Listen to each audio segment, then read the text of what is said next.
Hi everyone, welcome to my studio. Thank you for stopping by. I hope you like my YouTube channel. Today I want to show you how I'm painting a cityscape in rainy condition, a little misty, late evening. What I'll be using for this project or for the painting, I will be bristle brushes. Usually they're designed for the oil paintings or acrylic paintings, but today I'm gonna use it for watercolor. So let's see how that comes. Let's see at the painting table. Okay, so sketch is done, and we're gonna use it bristle brushes. Instead doing regular wash, I'll be using this synthetic, this case, bristle brush. I didn't have it that large in my collection, so that's only one would be synthetic, but later on I'll be using only bristle brushes. Right now I'm just doing the, I would say, first layer. I don't do like washes regularly even with normal brushes. I do more layers and working from light to dark, and like you see right now, I'm just doing the first cover or first layer. As you can see it, I've switched to filbert bristle brush, and I'll be continue doing layering, first layer to establish the environment. And this is like at the finish, you know, to have a little depth, and I decided in the colors which way they will go. And finally I decided I will keep the whole thing in a little cold tones rather than warm, and let's make a little misty and a little reflection in the sky and the building itself. I'll be switching between filberts and round brushes, bristle brushes. Like you see it right now, I'm using a round one, and I think for this purpose have a better I will have a better control, and I may stick it with a round brush. This is number 4. Yeah, like you can see, it doesn't hold a lot of water, and this is like my preference. I love it that way.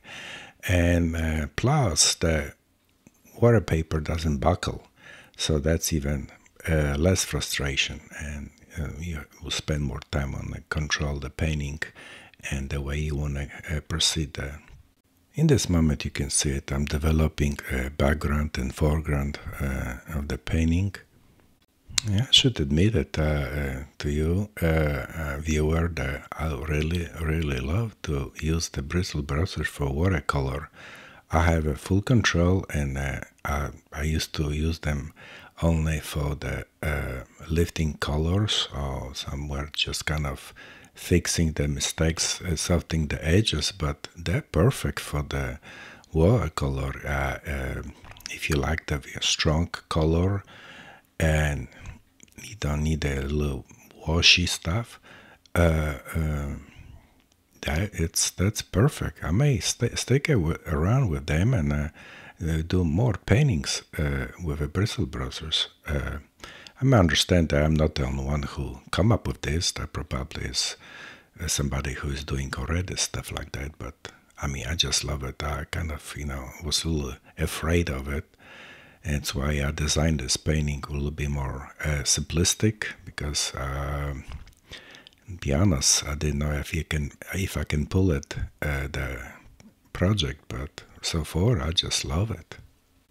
In this close-up you can see it. I have a control, and you probably could have it too. It's just no buckling, and you can work straight, no drying time off. Right now it's like my favorite part of it's just lifting paint and softening the edges in the areas where I want it, and make it a little transparent. In this close-up you can see it, I'm a little softening the edges, a little saturate, a little paint here and there. And in this moment I'm using gouache paint, and later on I'll be using inks. Reason for the inks and using a fountain pen, I want to make it more expressive and show those little splashes of water and rain droplets going, uncontrollable. And this is how they look in the close-ups.